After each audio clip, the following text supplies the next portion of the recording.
这一路上走走停停，顺着少年漂流的痕迹，迈出车站的前一刻，竟有些犹豫，不禁笑着，近乡情怯，仍无可避免。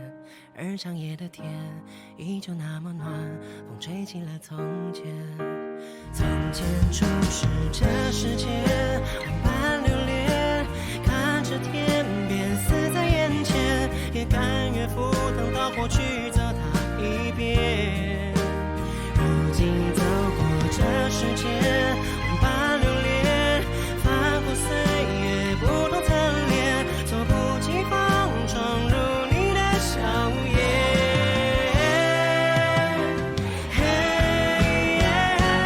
我曾难自拔于世界之大，也沉溺于其中梦话，不得真假，不做挣扎，不去消化。我曾将青春翻涌成她，也曾指尖弹出盛夏，心之所动，且就随缘去吧。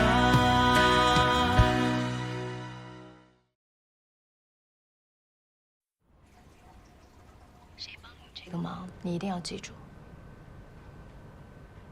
还是说你现在觉得自己真的这么厉害，这么有魅力，让大导演都上赶着？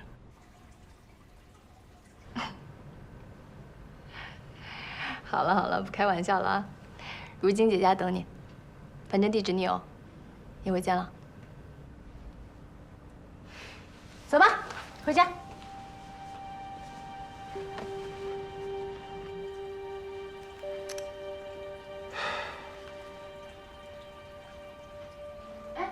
你嘛呢？赶紧过来吃饭啊！啊，今儿衣服都湿透了，实习的时候你把热量补回来，你再不吃菜凉了。那什么，要不你们先吃，我得出去一趟。哎，刚开始吃，这是上哪儿呀？那个，有点事儿嘛，就有什么急事儿？我得先吃饭啊！哎，急事儿。小雨啊，你在北京这无亲无故的，你要有什么事儿，你得跟我们说啊。这还有，你今时不同往日，你现在是什么身份，不能到处随便瞎溜达，听见没？嗨，行了，那个什么，你们放心吧，啊，你们吃着多吃点，我去就回来再说啊，回来咱俩再喝啊，快去快回啊！好嘞好嘞，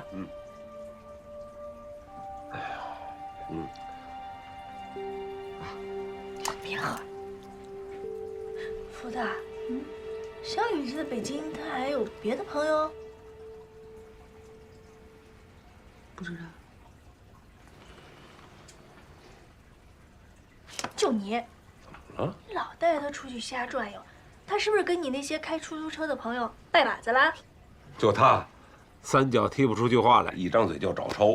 我那些出租车的哥们儿是学朋友的人吗？是，人家这添这堵，真是的。哎，你这话什么意思啊？这又赖上我了？你这菜做的一点都不好吃。扯什么蛋呢？这是。哎，多好这味儿！你说你来就来吧，还带什么礼物啊？您说您帮我这么大一忙，我心里边觉得吧，光说句谢谢，这个有点不太合适，我就给您买了一个水晶花瓶，但是我没买花，因为我不知道您喜欢什么花，所以没敢乱买。你还挺细心的，其实也不用太谢我，我呢不过是给王导递了话，他给面子罢了，主要啊还是你有实力。再来吧，我们庆祝一下。来，祝贺你拿到这个角色。谢谢。恭喜啊！姐来。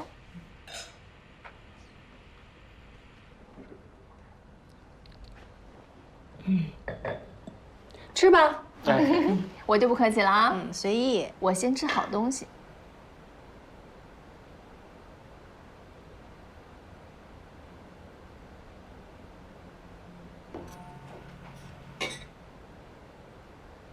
小雨别客气啊。哎，姐，这个火腿是西班牙 Gobap 的火腿吧？应该还是限量版的。哎呦，我们家娇娇呀，就是吃过好东西的人，一口就尝出来了。哪儿啊？这种东西可不是有钱就能吃的。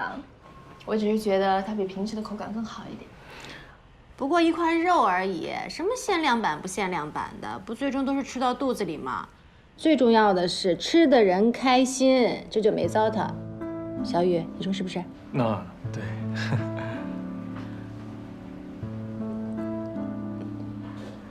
哦，哎呀，你看这个鱼子酱啊，哎呀，最忌讳搭配银质的餐具了。银呢会氧化，会影响鱼子酱的美味。来，哎，谢谢。配上香槟最合适了，你可以试试。哦，好。尝一下吧。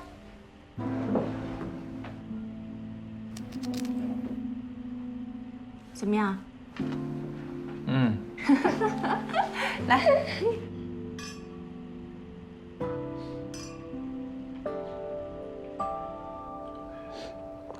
其实这食物呀有很多搭配之道，好的食物呢，如果选对了搭配，才能发挥最大的美味。是啊，比如那个西红柿炒鸡蛋，土豆炖牛肉，还有这个猪肉炖粉条，这都算是一种搭配。我呢就是一普通老百姓，所以我觉得我还是比较合适吃那些东西。你现在可尽是不同往日了。不过说句实在话啊，我挺佩服你的经纪人的，铤而走险，在那个时候拿下你的合约，不得不说是有独到的眼光的。当然了，也有可能是运气好，不过这些都不重要，这些都已经过去了。重要的是，你现在拿下了王导的戏，身份和地位就不一样了。以后能走多远，不仅要靠自己的努力，还需要团队的运作。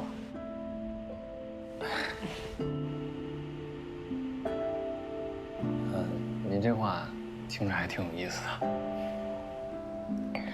一个普通人吃猪肉炖粉条就已经很满足了，可是如果一个人到了顶级的位置，就需要吃顶级的食物，或者是说，选择的空间更大一些。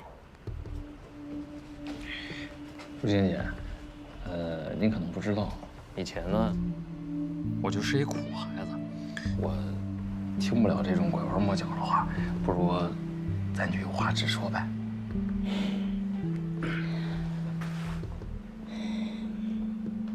我想接管现在的你。泽宇啊，我觉得如晶姐说的对，你如果想走得更远的话，还是需要一个更专业的经纪人团队，像如晶姐这样。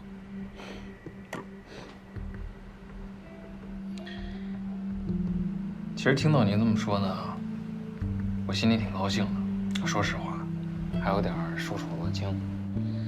但是，我跟我现在的团队合作的挺好的。我不在乎什么专不专业，更不在乎能走多远。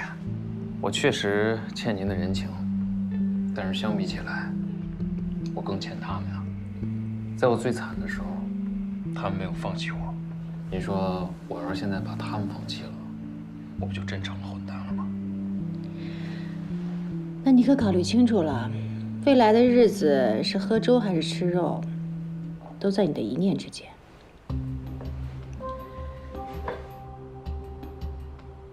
这些东西呢，确实很好吃，但是它不管饱。家常饭糙是糙了点儿，但是吃起来胃里暖和，心里也踏实。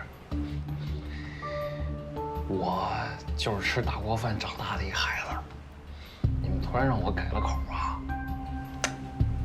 真吃不习惯。你闷了。小雨，你对自己的未来这么不负责任，你想过腾丹的感受吗？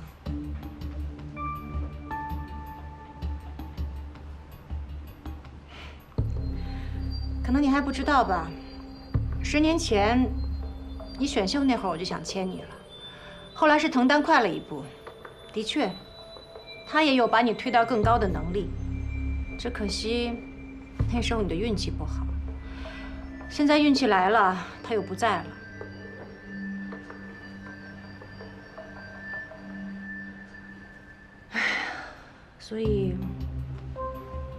所以我这次想签你，不仅仅是要帮你，还想帮滕丹了他的心愿。你想没想过，天上的他，是希望你是功成名就呢，还是昙花一现？如今姐，如果你真的跟滕丹有交情，你一定知道，滕丹一直认为，经纪人和演员之间不只是单纯的工作关系。我和我的团队，我们像家人一样。他们含辛茹苦地把我拉扯大，您突然出现说他们太穷了，让我认您等了，您觉得这合适吗？还有啊，如君姐，我既不想功成名就，也不想昙花一现，我就是想当一个好演员。先走了。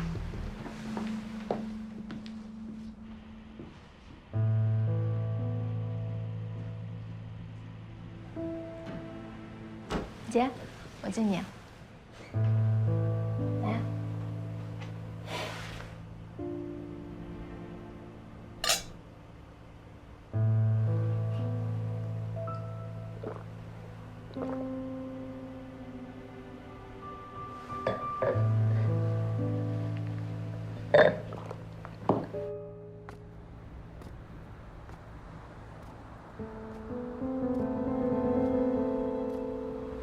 我想接管现在的你。你现在最需要的是一个专业的团队，像如今姐这样。我跟我现在的团队合作的挺好的，我不在乎什么专不专业，更不在乎能走多远。那你可考虑清楚了，未来的日子是喝粥还是吃肉，都在你的一念之间。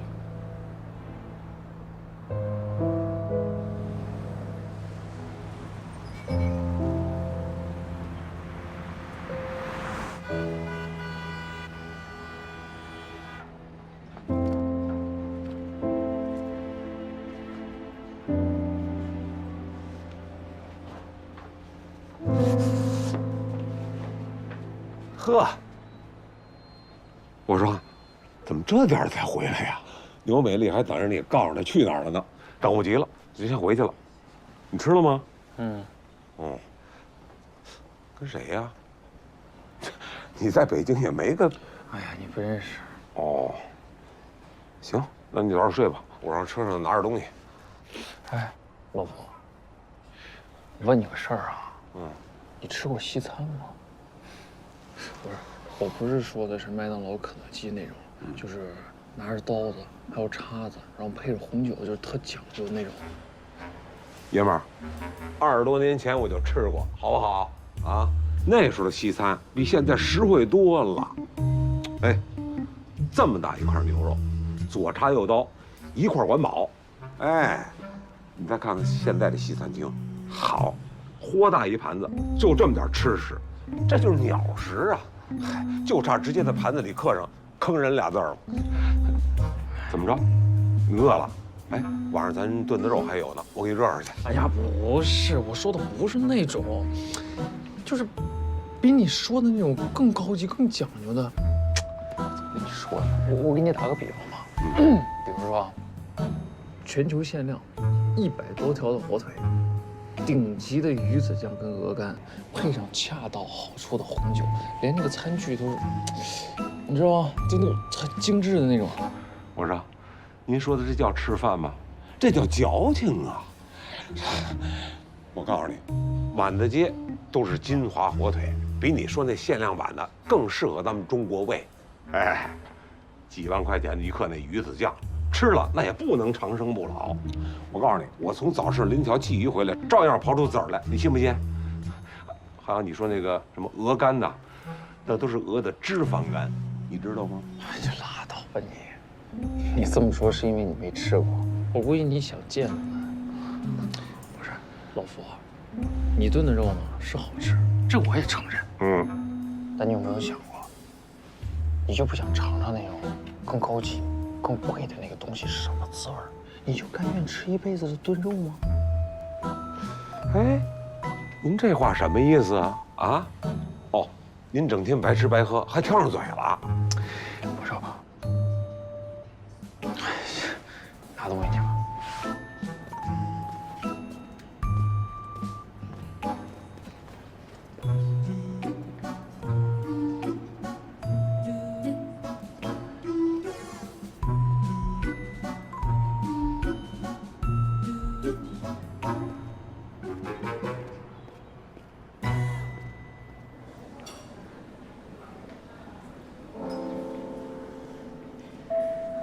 佳佳在我那儿住，这你都知道吧？我知道，你是滕丹最好的朋友，我有什么不放心的？我这些天出差，还得多谢你替我照顾他，谢谢。感谢的话就不用说了。滕丹是我最好的朋友，他走了，我替他照顾佳佳也是应该的。但是再怎么照顾，毕竟不是他亲生父母，佳佳还小。他还是需要你这个亲爹。我也是真心想好好陪他，但我实在太忙了，真的太忙了。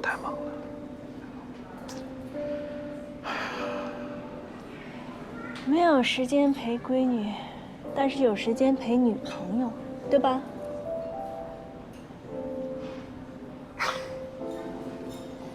你都知道了。知道就知道吧，也没什么见不得人的。我能跟你说的就是，我跟他都是搞科研的，都很忙，所以我们能体谅对方。对了，我马上要结婚了，只是还没来得及告诉佳佳。滕丹，这才刚走多久？这还没翻过年呢，你就着急要结婚？你们认识多久了？是离婚前还是离婚后认识的？你跟滕丹离婚是不是有别的原因？是不是因为这个女的？我跟她在一起上的大学，上大学时候就好了。后来只是因为他出国了，我们才分的手。我现在能对你讲的就是，我是在跟滕丹离婚之后，才又和他不期而遇的，就这样。现在是随便你说了，你怎么去证明？对啊，牛美丽，我怎么证明？怎么证明？我为什么要证明？这件事跟你有关系吗？你相不相信对我有意义吗？啊？行了，别说这些了。滕丹人都走了，还说这些有啥意思？不想说这些。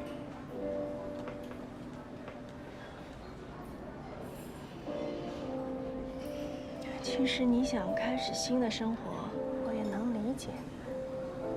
但是你不能着急的把人往家里领。佳佳才多大，她还是个孩子。你说她妈妈刚走，你怎么也得让她有个心理的过渡期，对不对？牛美丽，我知道我跟你说什么你也不会相信，但我还是要说。我这么做其实就是为了佳佳好。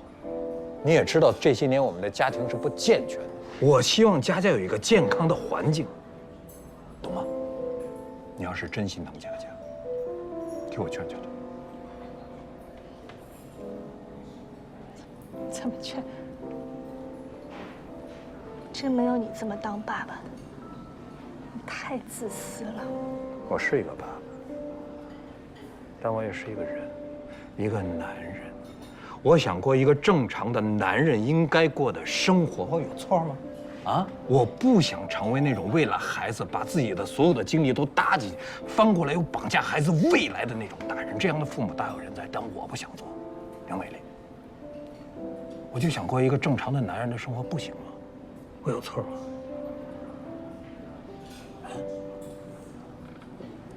我先走。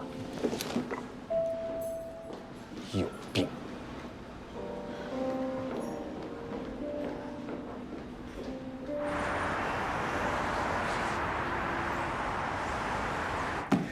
谁让你私下去找郝泽宇的了啊？既然你让我干这个事情，你就少掺和，用人不疑，你懂吗？哟，你急什么呀？我做这些不是为了帮你吗？省得你费事儿啊。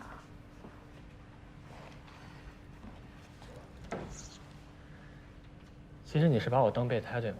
哎，我问你啊，你私下见郝泽宇的时候是不是特别自信，觉得他很快就能答应你？备胎这个词儿太难听，应该说你是我的备选方案。有区别吗？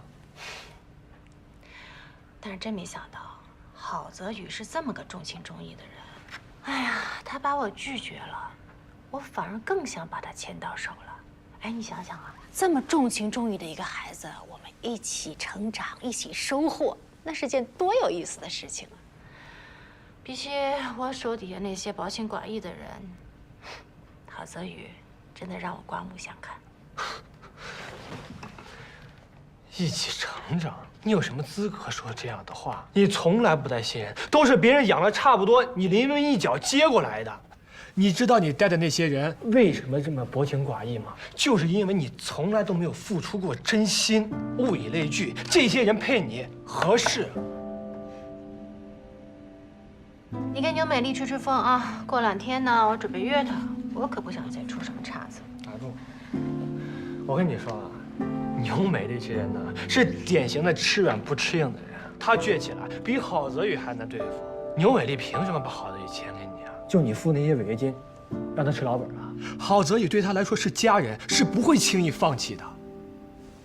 唉，就算他是家人，那牛美丽也得有把这亲儿子养活的本事啊。你跟我说这话没用。人呢都有弱点，他现在想要什么，你就给他什么。如果他现在什么都不想要，你就想办法让他想要。人的欲望积一积，就有了。你说的倒轻松，你让我怎么记啊？那就是你的本事啦。你比我了解他，你肯定比我更知道他想要什么。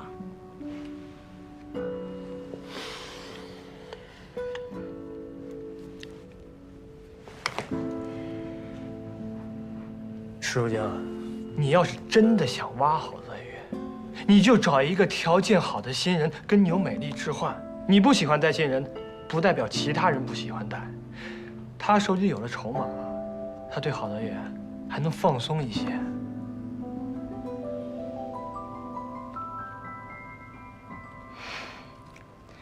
这么看来，你对牛美丽也不是真心实意呀。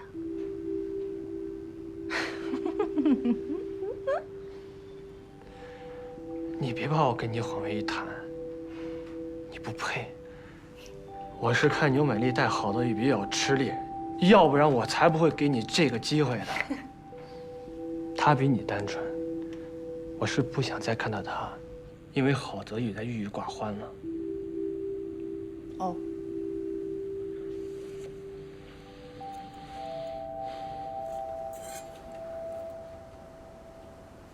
佳佳，回来晚了，回来晚了，饿了吧？我来给你做饭啊。上哪儿去了？这么晚才回来？赶紧尝尝我给你做的面，尝尝，我觉得比你做的好吃多了。哎，你这最近有点不太对劲啊，既听话又懂事儿，跟中了什么邪似的。我这叫识时务者为俊杰，寄人篱下不得说起锋芒啊。哎，你这打算在我这住到什么时候啊？住到我爸跟那女的分手呗。那要是他不分手，这万一人家真成了你后妈呢？我爸挺有钱的，但有钱的男的都不是什么好东西，只要新鲜感过了，躲都来不及。这你也别干打翻一船人啊！这世上有钱又专一的男的还是挺多的。那你怎么一个都没遇到啊？那你想过没有？你爸为什么要把他那女朋友带回来啊？说不定他就是想让你们好好相处呢。我凭什么跟他好好相处？我又不认识他。你这什么情况啊？前2天还跟我同仇敌忾，现在跑到我爸那儿去了。我见过你爸。你见他干嘛？他跟你说什么了？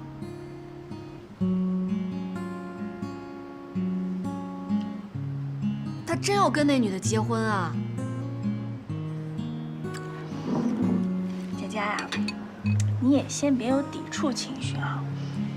他是你爸，可他也是人啊。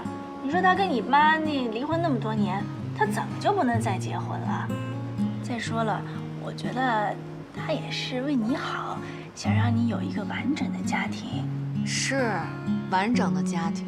我妈活着的时候呢，不给我完整的家庭。现在我妈死了，找一个别的女的来给我完整的家庭，她觉得这样合适吗？所以你就更应该尽快的回去，早点适应，早点相处。西雨这一接触，哎呦，我就觉得人家还挺好相处的呢。哦，我懂了。合着今天你就是想赶我走呗？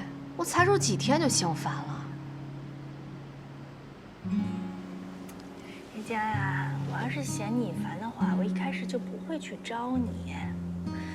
我跟你妈是好朋友，可是关系再好，也比不上你爸亲啊。你说你跟我这样耗着也没什么用，你迟早有一天还是要回去，迟早有一天你还是要面对的，是不是？是，你不想管我呢，我走就是了。我就不信这么大一北京城没地儿容得下我。哎，佳佳，你那么晚去哪儿啊？佳佳，你那么晚去哪儿啊？用不着你管。行，我跟你一块儿去。你要跟着我呢，我就出门找一辆车撞死。佳佳。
照什么呢？我又不是蝈蝈。你怎么进来的？你们家墙又不高，我翻进来怎么了？嘿，大半夜的翻我们家墙头，你还挺横。你想干嘛？我就是路过，看你们家没开灯，我进来关心一下不行啊？嘿，哟，佳佳，你是来找郝德宇的是吗？他不在，你要不进屋等会儿？行，那我进屋等吧。有饮料吗？我喝点。有。行，那你准备饮料，我洗个手去。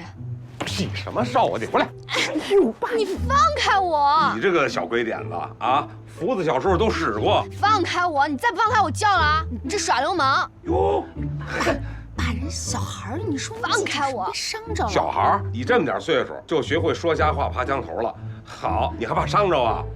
进去，不用。哎呦，你要干嘛呀，爸？进屋。你慢点儿。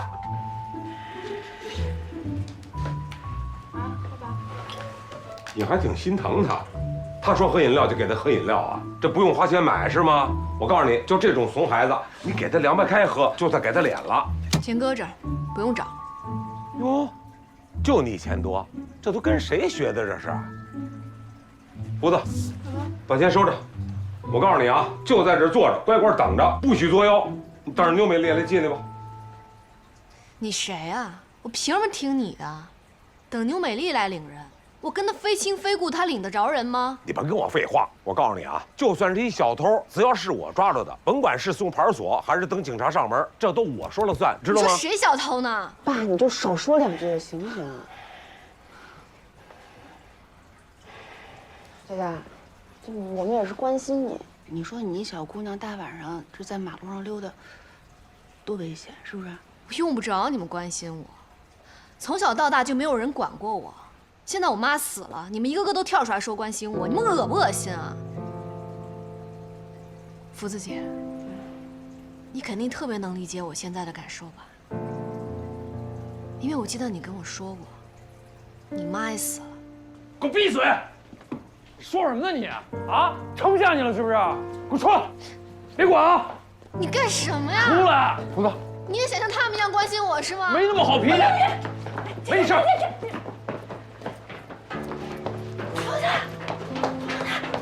我在快上，一个小混蛋，一个老混蛋，以暴制暴呢！快去看！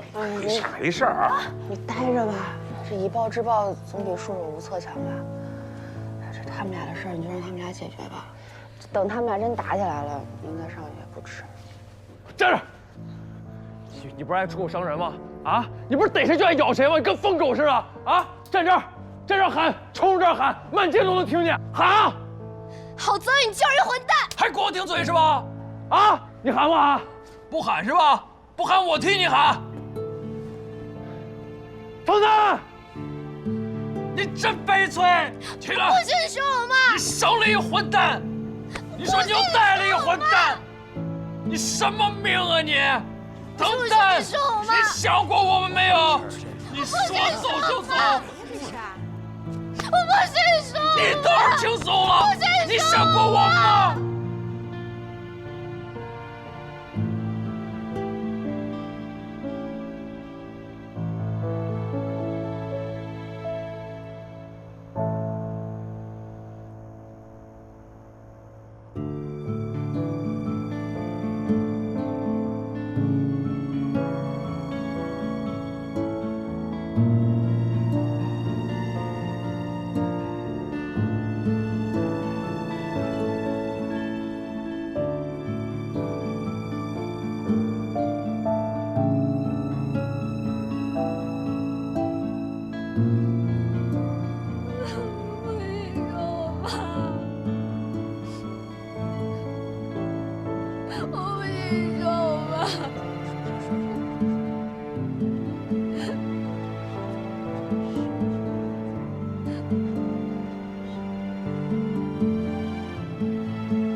你爸再婚，为什么反应那么大呀？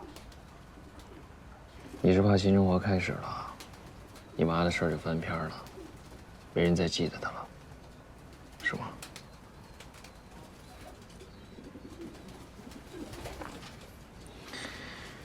你知道记得一个人最好的办法是什么吗？放下。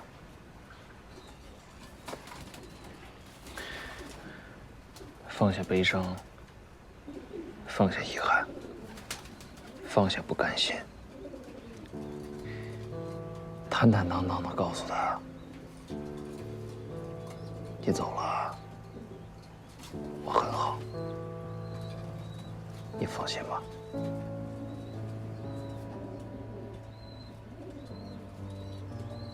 那你放下了吗？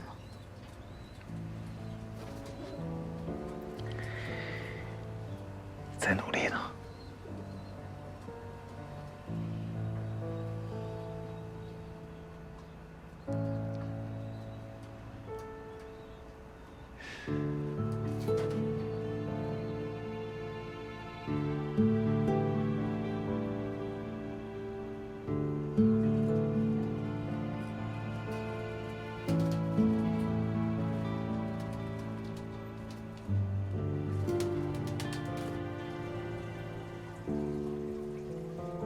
牛姨来了，我能走了吧？赶紧走，就跟谁多稀罕的留下你似的。爸，您多大岁数，人家多大岁数，你跟小孩较什么劲儿呢？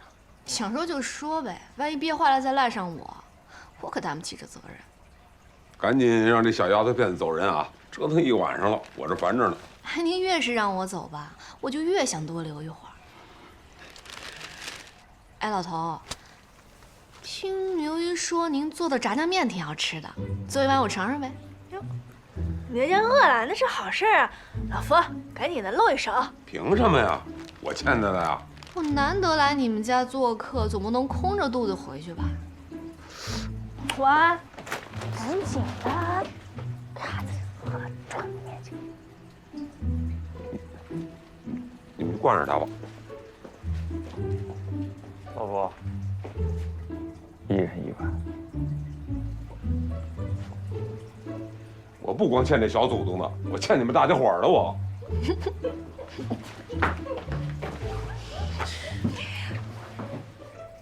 干嘛呀？合起伙来骗我爸。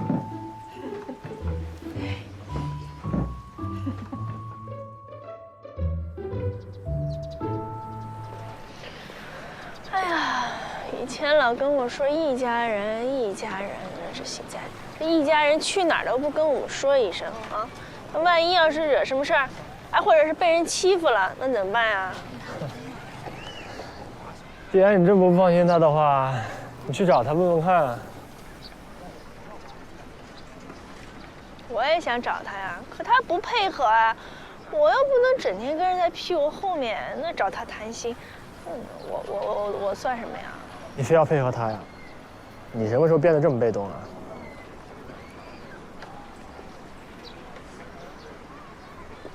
哎，算，这自己说的公私分明啊！这以后呢，我就私事儿呢，他爱怎么样怎么样；公事上呢，我就事无巨细，这样行了吧？那他为什么被全网攻击的时候找的是白娇娇，而不是你跟福子呀？这是工作吧？赵爱北，你少说半句，你会死啊？你就是把好队才当回事儿啊，跟谈恋爱似的，你越在乎他，他离你就越远。你应该找一备胎，这样才能有恃无恐。有一句话叫不忘初心，在我看来，找备胎，那叫犯贱。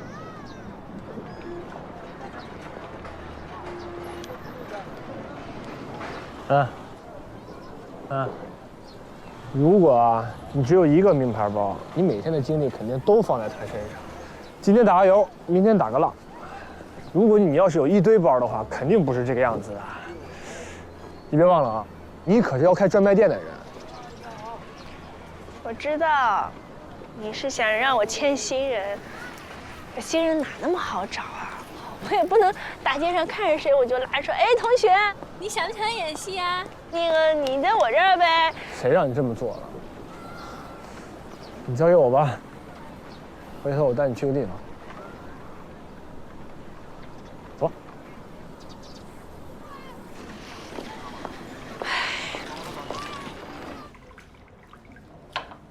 小雨啊，照片的事儿，我在这儿给你道个歉。您千万别这么说，导演，应该是我谢谢您才对，谢谢您还能再给我一次机会，尤其是在这个时候，您还愿意伸手拉我一把。来，合着，我选人呐，从来不看重名气。演员得锻炼直视自己的伤痛，才能得到丰富的体验。你的经历啊，让我相信你能成为一个好演员。谢谢导演，您放心，这一次我一定好好把握这个机会，不让你失望。田峰啊，来把剧本给我。王导，来，回去好好准备。这个电影讲的是你这样的年轻人努力奋斗、实现梦想的故事，因为幸福是奋斗出来的。是。好电影不仅要引发思考，还要给人带来鼓舞和希望。导演，多问一句啊，就是咱这戏也快开机了，在这个开机之前，我要不要准备点什么呀？谈恋爱啊？看你长得这么帅，那肯定是情场老手啊。不，没有，真没有。没跟女孩谈过恋爱，那就在这1个月里好好谈一次吧。不是，但导演，咱这个戏也不是关于爱情的电影。哪个电影里都能缺了爱情？只有好好爱过的人，才能演出人间百态来。回去好好看剧本，体验生活。明白了。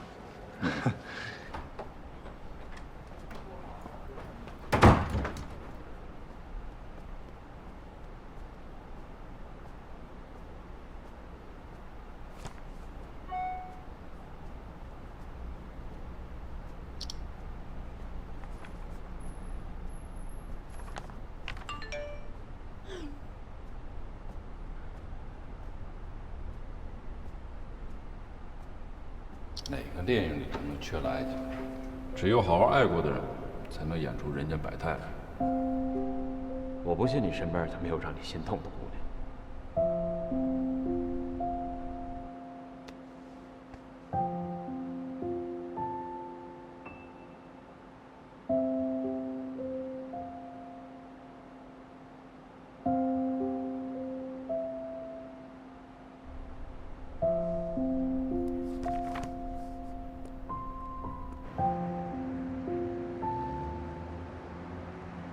合同签了吗？剧本拿到了吗？不是，那你皱眉打眼什么的呀？我爸弄羊排呢，说成了咱就庆祝，这不成就安抚。您这状态，我们是该给您庆祝还是该安抚呢？怎么了？你谈过恋爱吗？不是，你这问问题怎么还带人身攻击的呀？咱俩认识这么久，我谈没谈过你不知道啊？也是，看你那样，满脸写着母胎 solo， 怎么可能谈了？我虽然没有亲自谈过，但是我暗恋过。隔壁胡同那个打球的哥哥，对吧？中学的时候隔壁班的校草，都暗恋过。他们也对我暗送过秋波，就因为我太优秀了，我不好意思，你知道吧？要不然，跟那会儿我也是一个情场高手。你问我这干嘛啊？导演说这戏里边我得谈恋爱，可是我对这事儿一点经验都没有。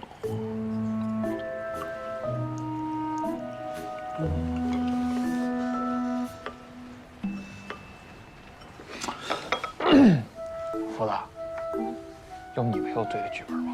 咱俩试着谈谈，咱俩练练，对吧？说不定在这中间咱能找到感觉呢，是不是？练个屁！好小子啊！我让你跟这住着，是来逃难的，不是引狼入室的啊！怎么着？打算打我闺女的主意啊？不是爸，他这是工作需要对剧本儿。甭搁这撒后啊！对什么剧本啊？这种戏有随便陪练的吗？嚷什么呀？我就对个剧本又不是真谈。那你说怎么着？咱们家一共就俩女的，对吧？那我不能找牛美丽谈。照你说这意思，我闺女还是挑剩下的了啊？行，你想谈是吧？吃完饭我给你练啊。我追过人，结过婚，经验丰富，手法老道，童叟无欺。我看着你那样脸，我谈不起来。那找刘美丽去，她比我经验丰富，专攻小白脸。来吧，你也来点吧。跟我练，你不得壮着胆儿？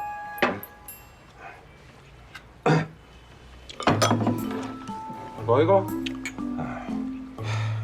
非得把我喝多了不行。这瓶儿都不够。你多喝点，看着我爸这脸，谈恋爱他会吐啊。